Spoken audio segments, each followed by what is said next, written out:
बिस्मिल्लाहिर्रहमानिर्रहीम। अस्सलाम वालेकुम। कैंडल एकेडमी पाकिस्तान में नए लेक्चर के साथ खुशामदीद students. Chapter number 18 modern physics में आज हमारा लेक्चर नंबर 8 है और आज के लेक्चर में हम कॉम्पटन इफ़ेक्ट डिस्कस करने जा रहे हैं। ये सेकंड ईयर की फ़िज़िक्स है, फेडरल और केपीके का कोर्स हम फॉलो कर रहे हैं। आज के लेक्चर का जो स्कीम है वो कुछ इस तरह से है। What is Compton effect? Experimental setup for Compton effect. Observations of Compton's experiment. Failure of classical theory. Explanation of Compton's effect on the basis of modern theory. What is Compton's shift? Derivation of Compton's shift and special cases. Students, Compton effect को समझने से पहले थोड़ा सा background समझ लें कि चल क्या रहा है। असल में जितने टॉपिक्स हम इससे पहले पढ़ चुके हैं, हम नेचर ऑफ लाइट को एक्सप्लेन करने की कोशिश कर रहे हैं कि नेचर लाइट जो है वो पार्टिकल बिहेव करती है। बाज़ औक़ात लाइट के पार्टिकल नेचर की एग्जिस्टेंस के बारे में सबसे पहला क्लू मैक्सवेल प्लैंक्स ने की दिया, जो कि कैविटी रेडिएटर से निकलने वाली जो रेडिएशंस थी उनकी जो स्पेक्ट्रम है उसको एक्सप्लेन किया। सक्सेसफुल एक्सप्लेनेशन जो है on the basis of quantum theory इसकी हुई। इसके बाद फोटो इलेक्ट्रिक इफ़ेक्ट को एक्सप्लेन किया आइंस्टाइन ने और उन्होंने भी क्वांटम थ्योरी का सहारा लिया, तो पता ये चला कि लाइट जो है पार्टिकल बिहेव करती है। फोटो इलेक्ट्रिक इफ़ेक्ट की मदद से हमें ये पता चला कि हम लाइट को पार्टिकल के तौर पे डील कर सकते हैं, क्योंकि अगर लाइट को पार्टिकल कंसिडर करें तो नंबर ऑफ़ फोटॉन जितने एब्जॉर्ब होते हैं सरफेस ऑफ मेटल के ऊपर, इतने ही इलेक्ट्रॉन्स जो है इजेक्ट होते हैं उसकी सरफेस से। और हमने ये भी देखा कि इलेक्ट्रॉन जो है फोटॉन की इनकमिंग फोटॉन की सारी एनर्जी एब्जॉर्ब करने के बाद रिलीज़ हो जाता है एटम से और सरफेस से बाहर आ जाता है स्पेस के अंदर। अब हमारे पास स्ट्रॉन्ग इनफ क्लू मौजूद थे कि हम एनर्जी को, इलेक्ट्रोमैग्नेटिक एनर्जी को पैकेट्स की फॉर्म में डील करें जिनकी एनर्जी hf के बराबर होती है और इसको हम फोटॉन कहते हैं। फोटॉन के बारे में पहले बात हो चुकी है। तो लाइट जो है किसी भी ऑब्जेक्ट से या इलेक्ट्रोमैग्नेटिक रेडिएशंस किसी भी ऑब्जेक्ट से रिलीज़ होती हैं या एब्जॉर्ब होती हैं तो in the form of photons होती हैं। अब ये फोटॉन क्या है? ये पार्टिकल है। अभी तक हमें दो एक्सपेरिमेंट से ये कंफर्म हो चुका है कि ये पार्टिकल नेचर है वेव की, लाइट की, इलेक्ट्रोमैग्नेटिक रेडिएशंस की। लेकिन एक और यहाँ पे प्रॉब्लम है, अगर लाइट जो है पार्टिकल बिहेव करती है तो इसको इस तरह से एक्ट करना चाहिए जिस तरह एक बिलियर्ड बॉल होता है, यानी एक बॉल दूसरे बॉल को हिट करता है तो उसको स्कैटर कर देता है, उसका रास्ता तब्दील कर देता है, तो अपना मोमेंटम और एनर्जी दोनों शिफ्ट कर देता है। पार्टिकल, कोई भी मटेरियल पार्टिकल हो तो उसका मोमेंटम होता है। अगर फोटॉन पार्टिकल है तो फोटॉन का भी एसोसिएटेड मोमेंटम होना चाहिए और ऐसा एक एक्सपेरिमेंट होना चाहिए कि जिसमें हमें ये पता चले कि बिलियर्ड बॉल की तरह एक पार्टिकल को फोटॉन जो है हिट करे और उसको स्कैटर करा दे, अपना रास्ता उसका तब्दील करवा दे।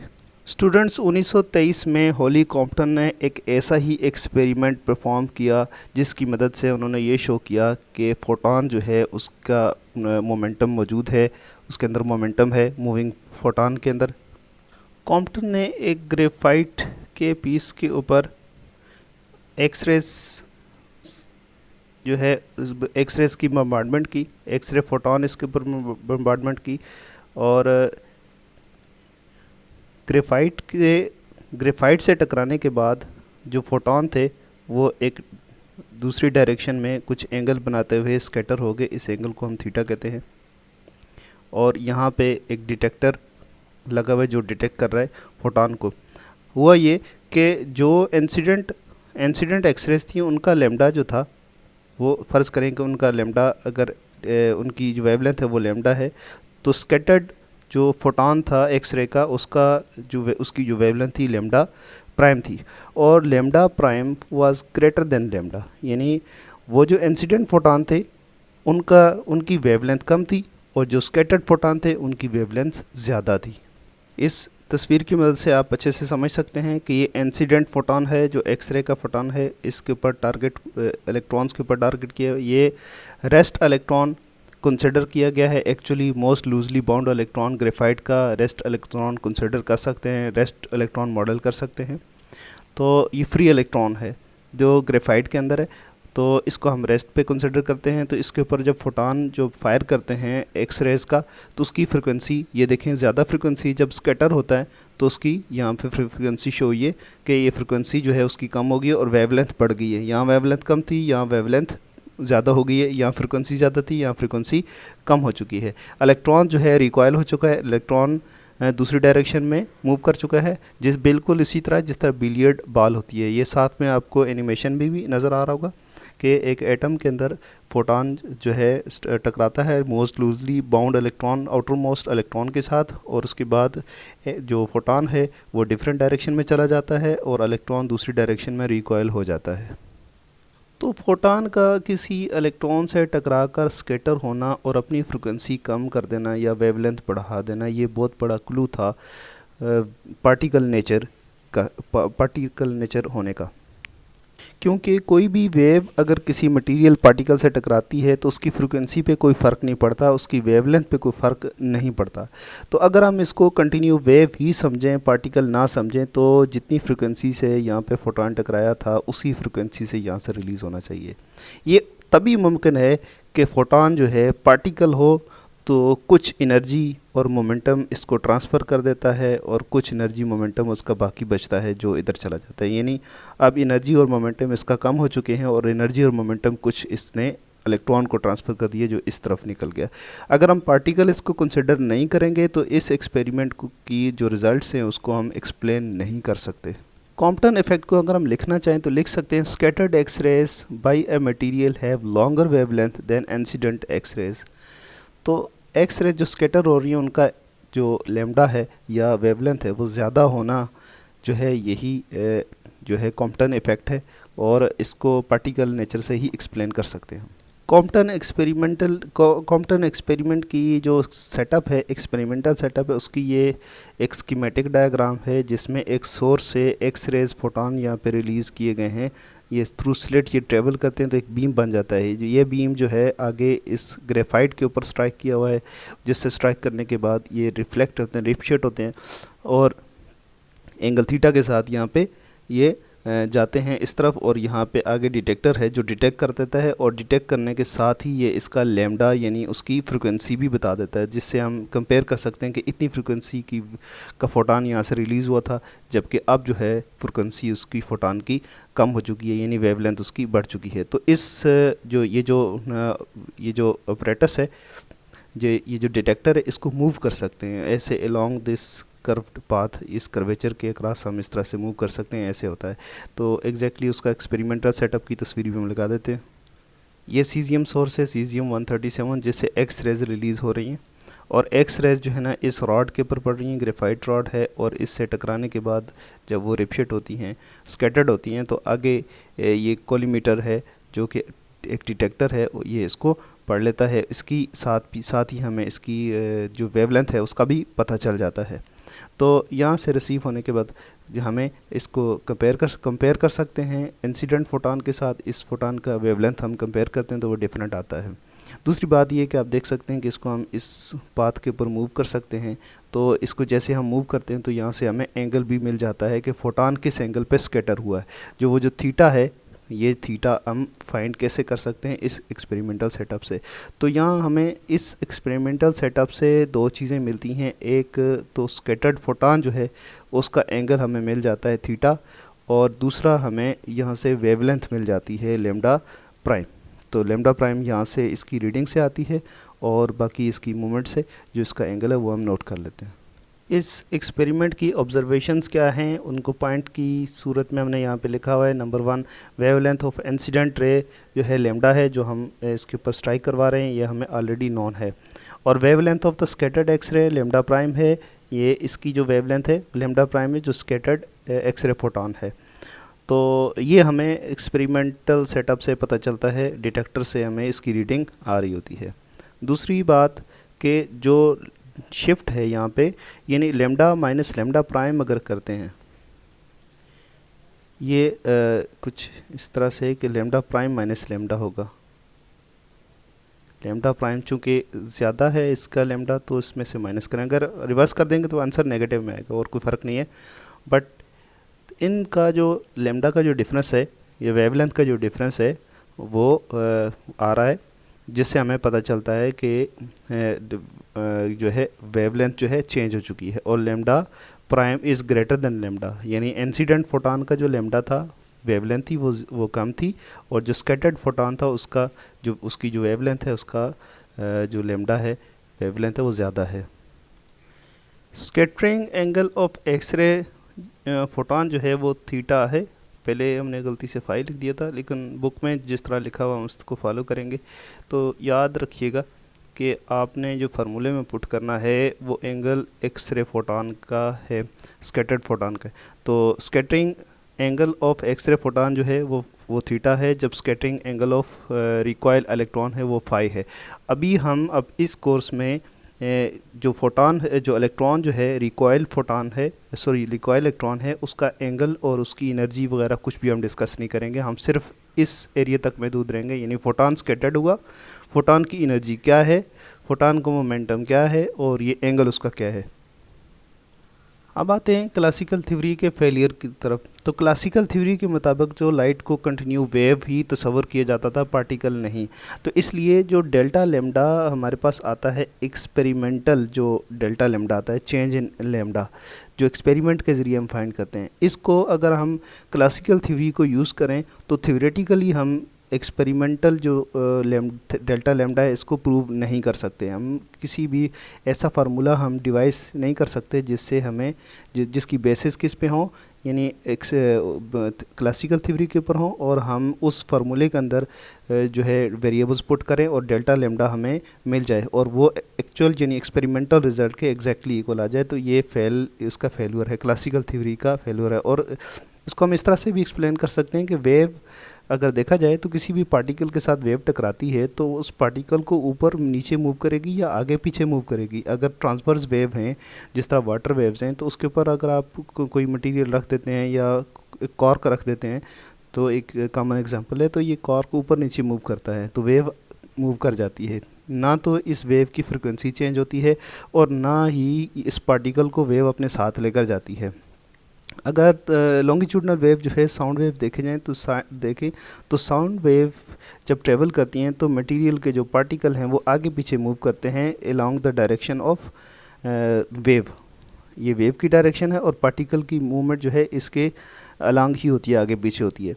तो यहाँ भी पार्टिकल जहाँ भी साउंड वेव जो है मटेरियल से टकराने के बाद अपनी फ्रिक्वेंसी चेंज नहीं करती, एक बात। दूसरी बात कि ना तो इस पार्टिकल को अपने साथ लेकर जाती हैं, बल्कि मीडियम ऑफ द पार्टिकल जो हैं वो वेव के मोशन को सपोर्ट करते हुए अपनी मीन पोजीशन पर आगे पीछे या ऊपर नीचे मूव करते हैं। तो अगर तो हम इसको वेव ही कंसिडर करें तो फिर इलेक्ट्रॉन का जो है टकराने के बाद इलेक्ट्रॉन का स्कैटर हो जाना और वेव यानी जो एक्सरे फोटॉन है उसका दूसरी डायरेक्शन में स्कैटर हो जाना और उसकी अपनी फ्रिक्वेंसी भी चेंज करता है, इसको हम नहीं एक्सप्लेन कर सकते। अगर तो लाइट कंटिन्यू वेव और पार्टिकल नहीं है तो क्या होना चाहिए?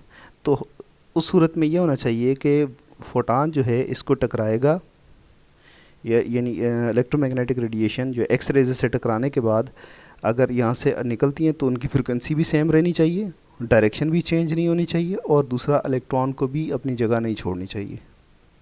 तो कॉम्पटन एक्सपेरिमेंट से हमें ये पता चला कि फोटॉन जो है वो लाइट जो है पार्टिकल नेचर है लाइट की, और जो लाइट का जो फोटॉन है या इलेक्ट्रोमैग्नेटिक रेडिएशंस का जो फोटॉन है उसका एसोसिएटेड मोमेंटम भी है, एनर्जी भी है और मोमेंटम भी है। जब वो किसी पार्टिकल से टकराता है, जो मटेरियल पार्टिकल इलेक्ट्रॉन जैसे के, तो वो अपना मोमेंटम भी इसको शिफ्ट करता है और अपनी एनर्जी भी इसको शिफ्ट करता है। तो इसके ऊपर हम law of conservation of energy and law of conservation of momentum जो है अप्लाई कर सकते हैं, और इन्हीं को अप्लाई करने के बाद इसका डेल्टा लैम्डा का एक एक्सप्रेशन ड्राइव किया कॉम्पटन ने, और उसका उसके अंदर अगर आप वेरिएबल्स पुट कर देते हैं तो उसका जो रिज़ल्ट आता है वो जो एक्सपेरिमेंटल रिज़ल्ट के साथ एग्जैक्टली मैच कर जाता है।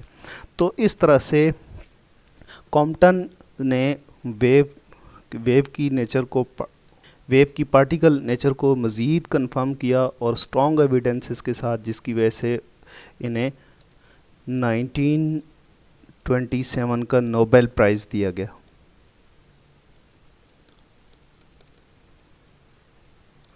Explanation of Compton effect on the basis of modern theory, तो ये हम आगे करने जा रहे हैं। पर हम क्या करेंगे, बेसिक हमारी क्या होगी कि नंबर वन हम फोटॉन को कंसिडर करेंगे कि पार्टिकल है और वो पार्टिकल टकरा रहा है दूसरे पार्टिकल के साथ। तो जब एक पार्टिकल दूसरे पार्टिकल के साथ टकराता है तो उसके ऊपर हम law of conservation of momentum भी अप्लाई कर सकते हैं और एनर्जी भी अप्लाई कर सकते हैं अगर इलास्टिक कोलिजन हो। तो दो चीज़ें जो हम यहाँ पे हम अप्लाई करेंगे, यानी सबसे पहले हम कंसिडर करेंगे कि फोटॉन जो है, फोटॉन इज़ पार्टिकल।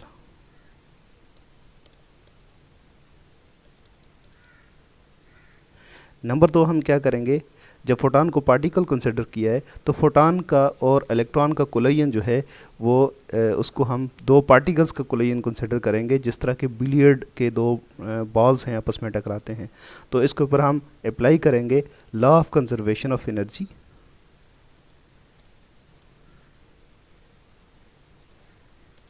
और दूसरा हम इसके ऊपर अप्लाई करेंगे law of conservation of momentum. तो आपको समझ जाना चाहिए कि मॉडर्न जो थ्योरी है उसके ज़रिए हम किस तरह से एक्सप्लेन कर लें। मॉडर्न थ्योरी है क्या? मॉडर्न थ्योरी है Maxwell Planck's quantum theory, Planck's quantum theory, जिसमें ये कंसिडर किया गया है कि एनर्जी जो है P is equal to H nu, photon की एनर्जी एच न्यू के या एच एफ के बराबर है, और ये एक पार्टिकल है, पैकेट ऑफ एनर्जी है। इसको हम पैकेट ऑफ एनर्जी यानी पार्टिकल कंसिडर करेंगे, यानी मटेरियल पार्टिकल। मूविंग फोटॉन को हम मटेरियल पार्टिकल कंसिडर करेंगे। एक बात, फिर जब पार्टिकल कंसिडर कर लिया तो उसके ऊपर law of conservation of energy और law of conservation of momentum दोनों अप्लाई करेंगे। तो इनके अप्लाई करने के बाद हमारे पास जो डेल्टा लेम्डा आता है उसका एक एक्सप्रेशन आ जाएगा। इस एक्सप्रेशन को हम कहते हैं कॉम्पटन शिफ्ट, और ये कॉम्पटन शिफ्ट जो है एक्सपेरिमेंटल रिजल्ट के साथ मैच कर गया, जिससे ये प्रूफ हो गया कि लाइट इज़ पार्टिकल, और उस पार्टिकल का यानी मोमेंटम का एक जो फोटॉन है उसका एसोसिएटेड मोमेंटम भी है, जो वो इलेक्ट्रॉन को ट्रांसफ़र कर देता है। ज़ाहिर है उसके पास मोमेंटम था तो इलेक्ट्रॉन ने वो मोमेंटम गेन किया और दूसरी डायरेक्शन में चला गया। तो कॉम्पटन ने जो law of conservation of energy और law of conservation of momentum को यूज़ करते हुए, यानी फोटॉन को पार्टिकल कंसिडर करते हुए ये दोनों लॉज अप्लाई किए, और उसके बाद जो है डेल्टा लेम्डा का जो रिलेशन ड्राइव किया वो कुछ यूँ है, लेम्डा माइनस लेम्डा प्राइम, ये भी उल्टा लिखा हुआ है, इसको सही कर लेते हैं। Lambda prime minus lambda is equal to delta lambda, यानी ये किसके इक्वल है, H upon M not C. ये एम नॉट क्या है, mass of the rest electron, और C velocity of light, H Planck's constant है, और 1 माइनस कॉज थीटा। ये थीटा क्या है, angle of the scattered photon.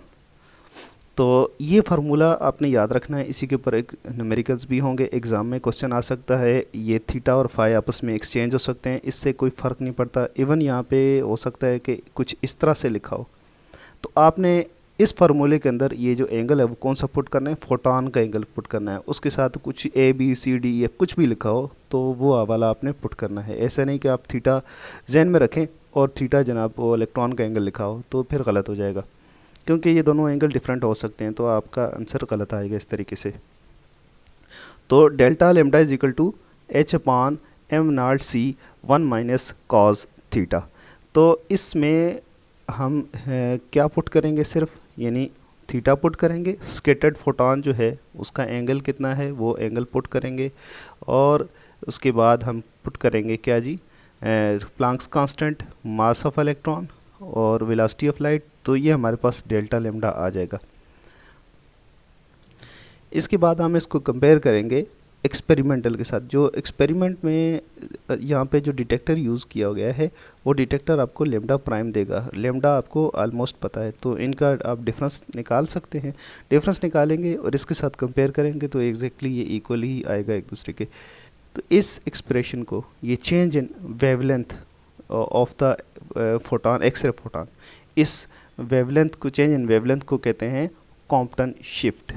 अभी हम नेक्स्ट क्या करेंगे, इस कॉम्पटन शिफ्ट को ड्राइव करेंगे, ये वाला रिलेशन हम ड्राइव करने की कोशिश करेंगे।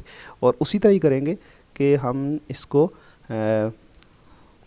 जो फोटॉन है, फोटॉन को हम पार्टिकल कंसिडर करते हुए इसके ऊपर law of conservation of energy भी अप्लाई करेंगे और law of conservation of momentum, दोनों अप्लाई करेंगे और हम एक रिलेशन ड्राइव करेंगे, तो वो यही वाला होगा। तो चलते हैं इसकी डेरिवेशन की तरफ। ये इसको हम ड्राइव करने लगे हैं, तो इसको कंसिडर कर लें कि यहाँ पे जो फोटॉन है उसका जो लेमडा है, वेवलेंथ है उसका लेमडा है, तो इस लिहाज से उसकी फ्रीक्वेंसी क्या होगी, एफ़ होगी। और स्कैटर्ड फोटॉन जो है उसका जो वेवलेंथ है वो लेमडा प्राइम है और उसके साथ एसोसिएटेड उसकी फ्रीक्वेंसी जो होगी एफ़ प्राइम होगी। तो हम लिखते हैं इनिशियल, ये एनर्जी जो है इस फोटॉन की, जो इंसिडेंट फोटॉन है बिफोर कोलिजन, उसकी इनिशियल एनर्जी काउंट होगी, और इसके बाद जो स्कैटर्ड फोटॉन है वो उसकी एनर्जी, फाइनल एनर्जी काउंट होगी। तो इनिशियल एनर्जी हम देखते हैं क्या है, यहाँ पे हमने इनिशियल एनर्जी लिखी एच एफ, तो ये हमने प्लैंक्स क्वांटम थ्योरी को अप्लाई कर दिया, यानी हमने इसको पार्टिकल डील कर लिए यहाँ से। इसी तरह हम लिखेंगे initial energy of electron,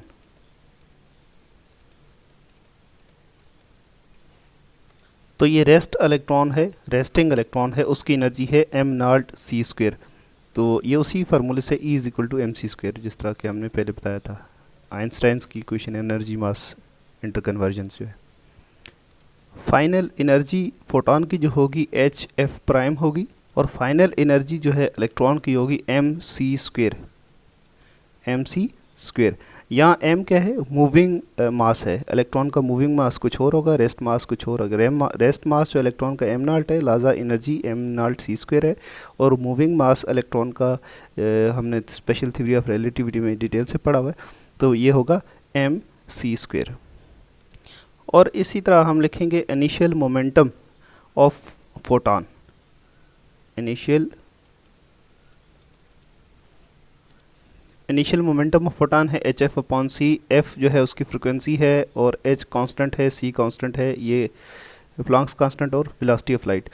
final momentum of photon change हो जाएगा क्योंकि फ्रिक्वेंसी चेंज हो रही है, तो फ्रिक्वेंसी चेंज होने से फोटॉन जो है, जो मोमेंटम है फोटॉन का वो भी चेंज हो जाएगा। तो फाइनल मोमेंटम क्या होगा, फाइनल मोमेंटम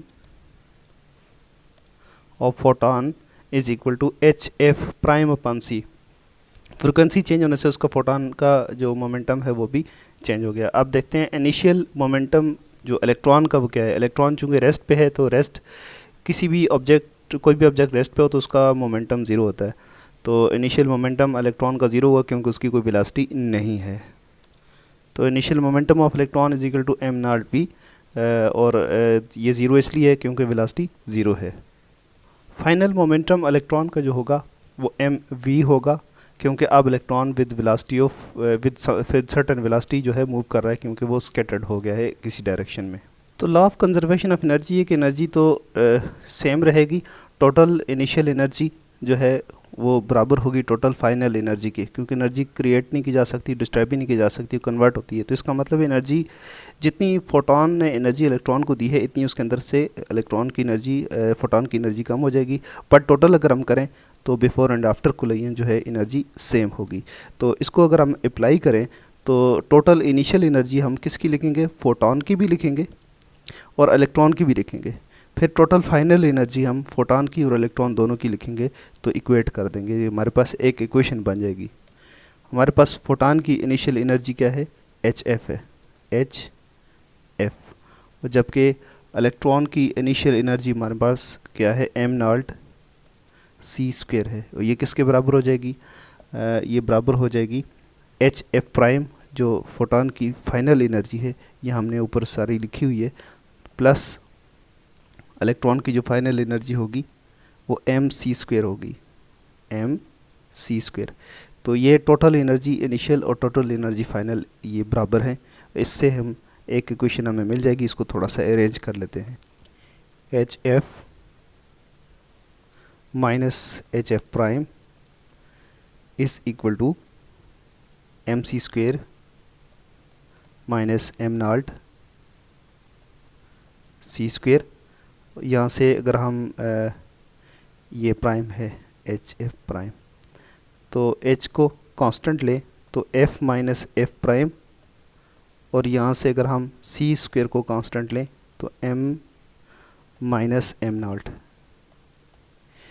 तो ये हमारे पास एक इक्वेशन आ गई, इक्वेशन नंबर 1। अब हम एक्स एक्सिस के अलोंग जो है law of conservation of momentum apply करेंगे, लेकिन सबसे पहले हम बिफोर कुलेयन जो है मोमेंटम अप्लाई कर दें, टोटल मोमेंटम। तो बिफोर कुलेयन जो है एक्स एक्सिस के अलोंग फोटोन का जो मोमेंटम है वो है एच एफ अपॉन सी, एच एफ अपॉन सी। तो ये हम लिख लेते हैं एच एफ अपॉन सी, और इसको हम ऐड करते हैं इलेक्ट्रॉन का जो मोमेंटम है बिफोर कुलेयन, ये वैसे ही ज़ीरो है तो उसको हम ज़ीरो को पुट कर लेते हैं।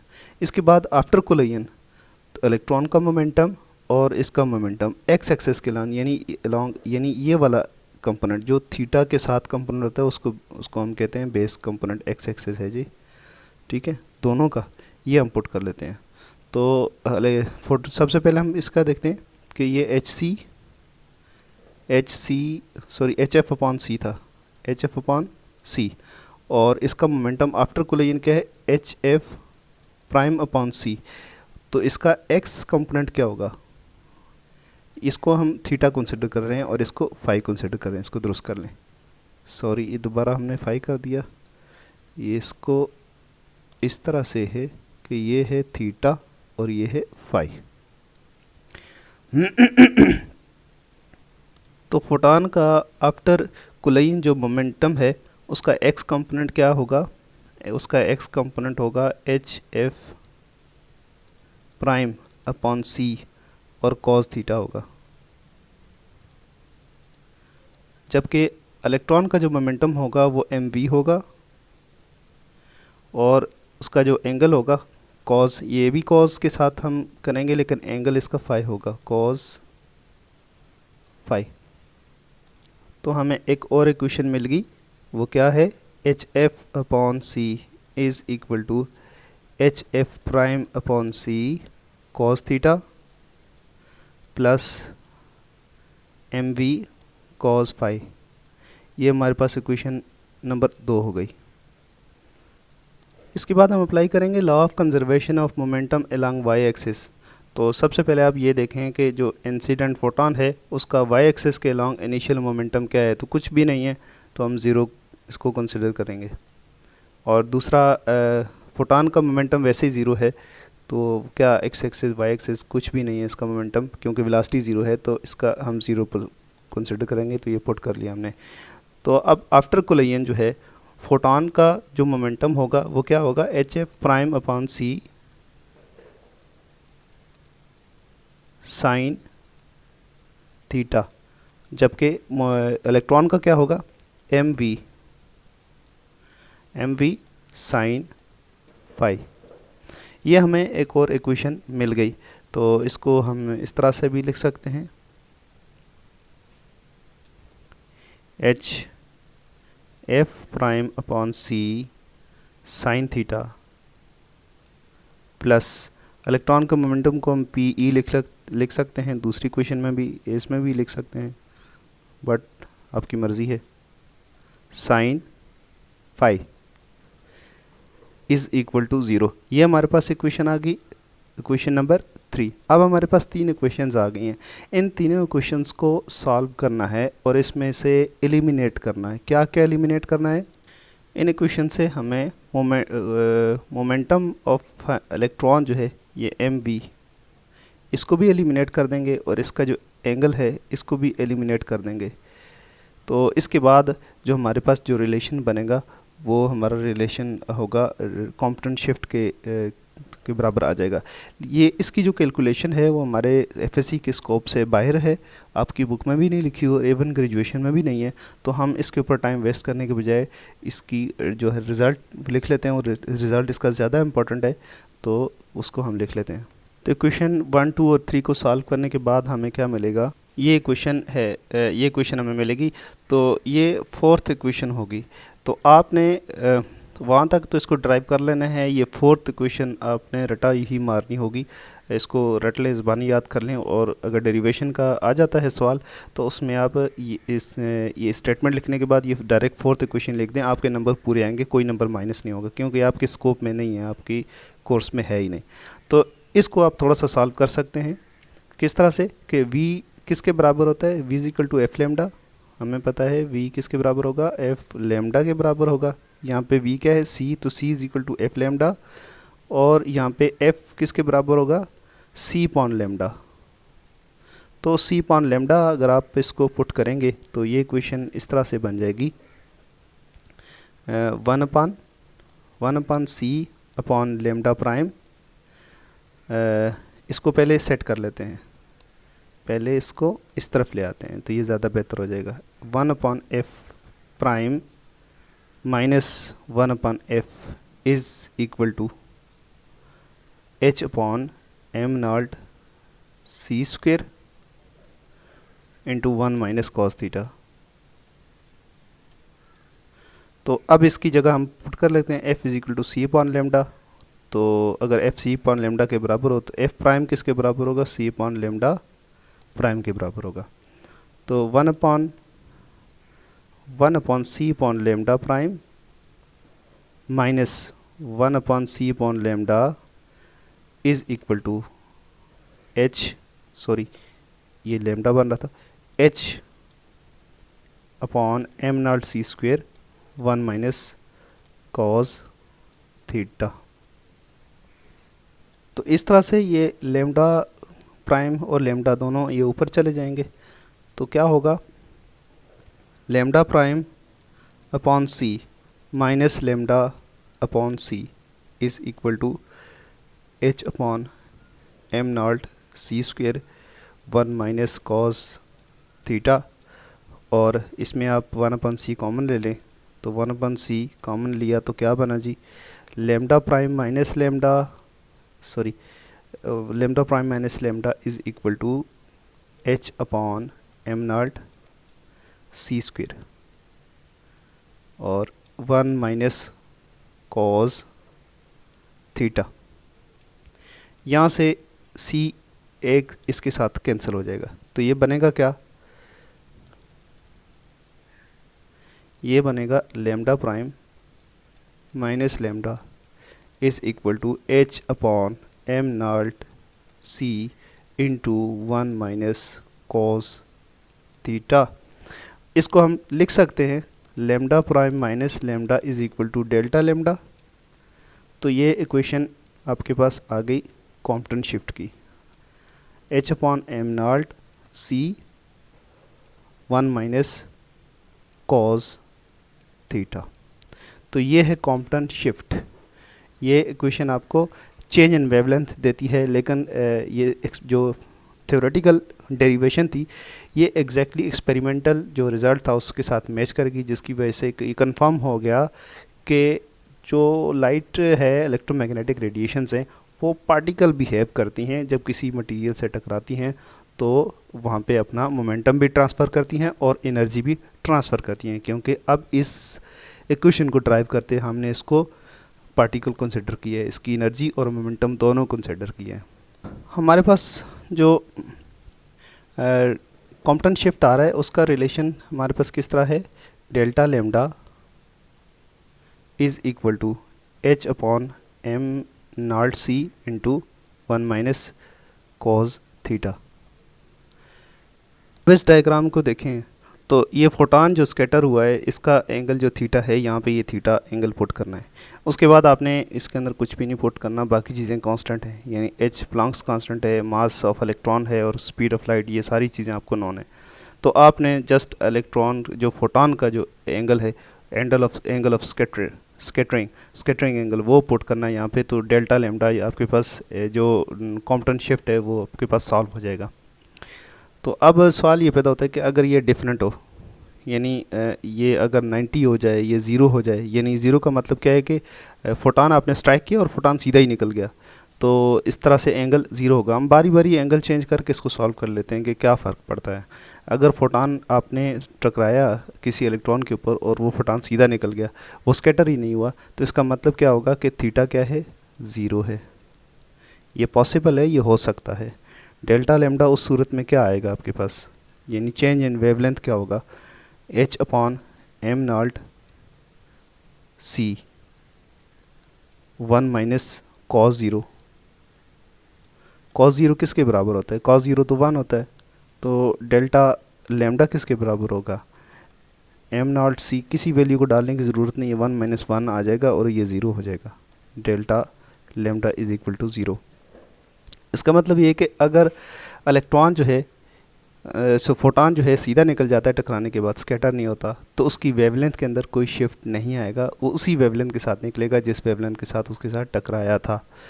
तो वेवलेंथ कम से कम शिफ्ट कितना आ सकता है, ज़ीरो, और ज़्यादा से ज़्यादा शिफ्ट कितना आ सकता है, हम इसको वेरी कर लेते हैं। ये थीटा आ गया, थीटा के लिए तो हमने ये लिख दिया रिलेशन, तो हम एक और एंगल सेट कर लेते हैं यहाँ पे, यानी 90 का हम कंसिडर कर लेते हैं कि अगर ये एंगल फ़र्ज़ करें 90 हो तो तब कुछ हमारे पास किस तरह से रिलेशन आने वाला है। तो डेल्टा लेमडा हम यहीं पे सॉल्व कर लेते हैं। तो if theta is equal to 90 तो क्या होगा, delta lambda is equal to H upon M not C, और क्या होगा 1 माइनस कॉस 90 पुट करेंगे तो ज़ीरो आएगा, डायरेक्ट पुट कर लेते हैं तो डेल्टा लेमडा किसके बराबर आ जाएगा, delta lambda is equal to H upon M not C के बराबर आ जाएगा। तो एक चीज़ याद रखें स्टूडेंट्स, ये एच अपॉन सी जो है इसको हम सर्कल भी कर लेते हैं, ये जो फैक्टर है ना एच अपॉन सी, इसको कहते हैं कॉम्पटन वेवलेंथ, कॉम्पटन वेवलेंथ। और ये कॉम्पटन वेवलेंथ जो है कॉम्पटन शिफ्ट के बराबर हो जाती है। ये क्या है, कॉम्पटन शिफ्ट है।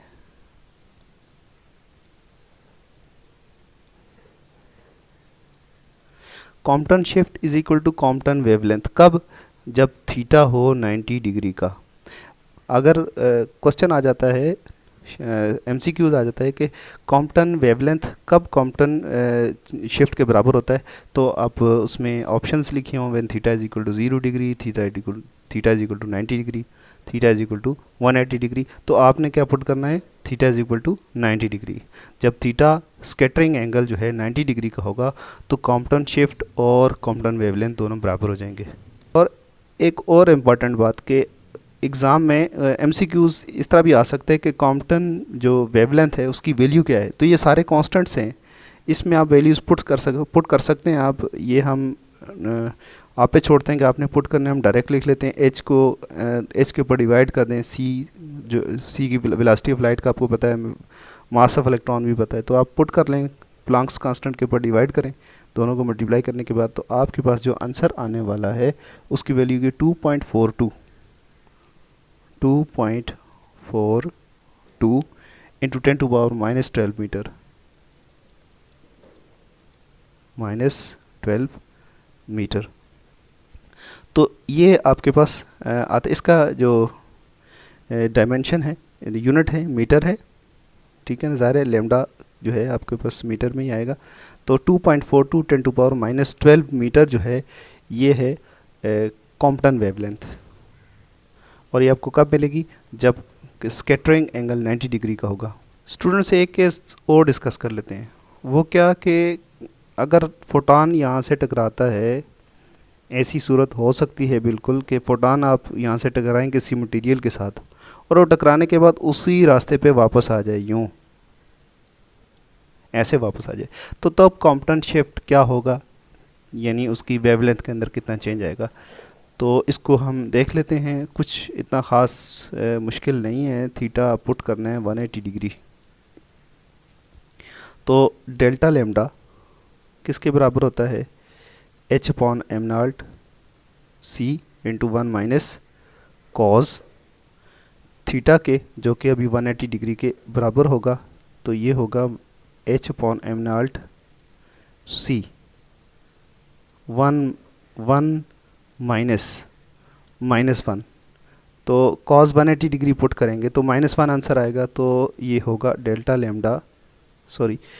Lambda is equal to H upon M not C into 1 + 1 2 हो जाएगा, तो delta lambda is equal to 2h/m0c।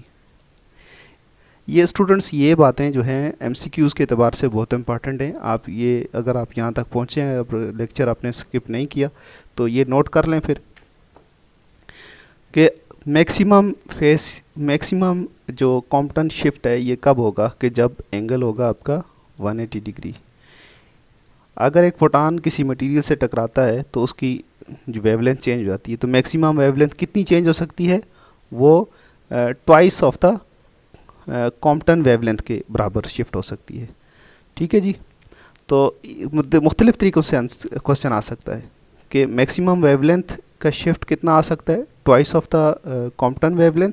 और कब आ सकता है? जब theta is equal to 180 degree हो, यानी फोटान जब टकराए और वापस चला जाए। इस तरह भी क्वेश्चन आ सकता है कि एक फोटान जो है मटेरियल से टकरा के उसी रास्ते पे वापस चला जाता है, तो आप बताएं इसके अंदर डेल्टा लेमडा क्या होगा? तो आप लिख सकते हैं डेल्टा लेमडा 2h/m0c हो सकता है। तो जो भी हो, कंसेप्ट आपका क्लियर हो तो आप इसका सवाल का जवाब लिख सकते हैं बड़ी आसानी से।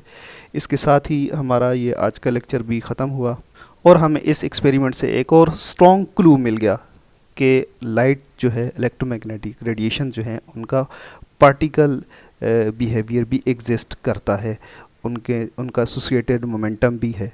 तो इसके साथ ही हमें इजाज़त दीजिए। नेक्स्ट लेक्चर में हम डिस्कस करेंगे पेयर प्रोडक्शन। अल्लाह हाफिज़।